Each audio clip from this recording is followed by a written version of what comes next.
My name is Bex, I'm from Fun Kids, and I have just finished reading...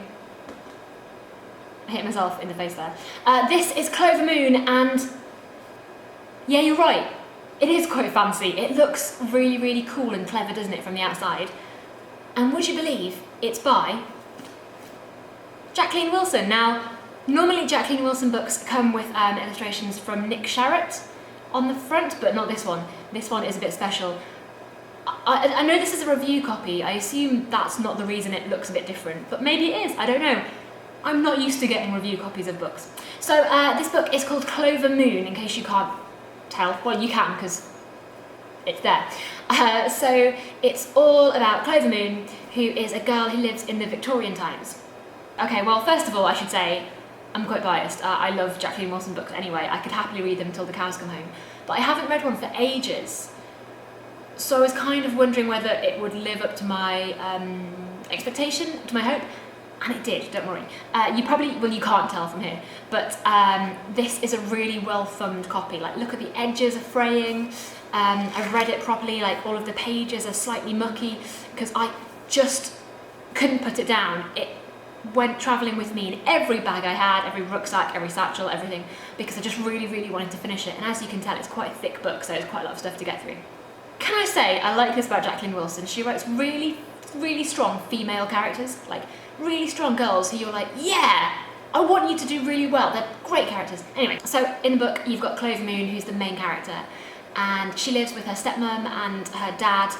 Her stepmom's really mean, and her dad kind of just follows everything her stepmom says, just kind of doesn't argue, doesn't disagree with anything. And Clover ends up looking after most of the kids, basically. She not only looks after the kids in her house, but also just on the street. It's ridiculous. And it's about whether Clover will escape. She has so much possibility and so much kind of chance, and she, by all rights, deserves it, because there's a character called Mr. Dolly who she makes friends with, who teaches her to read, and she's clever, like she knows what she's doing, she's really good, and she's quite plucky as well, she's quite wily, as all good Jacqueline Wilson characters are. So what happens is, she hears about an amazing life she could have, and the question is kind of, will she go for it, and whether it'll work out. Something happens and it makes her think, you know what, I've got to leave, I've got to get out of here, I'm not happy anymore, and she goes on to pastures new. So she finds a new place to go to, a new school. I don't think it's spoiling too much to say this. And the second half of the book takes us what happens to Clover there in the school, and you've got all of the classic Jacqueline Wilson school characters. You've got the teacher who's quite mean, you've got the teacher who's quite good, you've got the girls at school who are a bit rude, and you've also got the theme that, you know, good will win. If you are good and kind and you make a bit of an effort, you'll probably be okay, actually, which is quite a reassuring thing to know. It's such a good read. I could not recommend it enough. If you are thinking Jacqueline Wilson is your favourite author, and will it live up to expectation? Will it be as good as you were hoping it would be? Yeah, you're fine. Yeah, don't worry. It's kind of business as usual in the Wilson household. Don't worry about it. There is one thing about Clover as a character. There are so many times she does something and you're like, no, don't!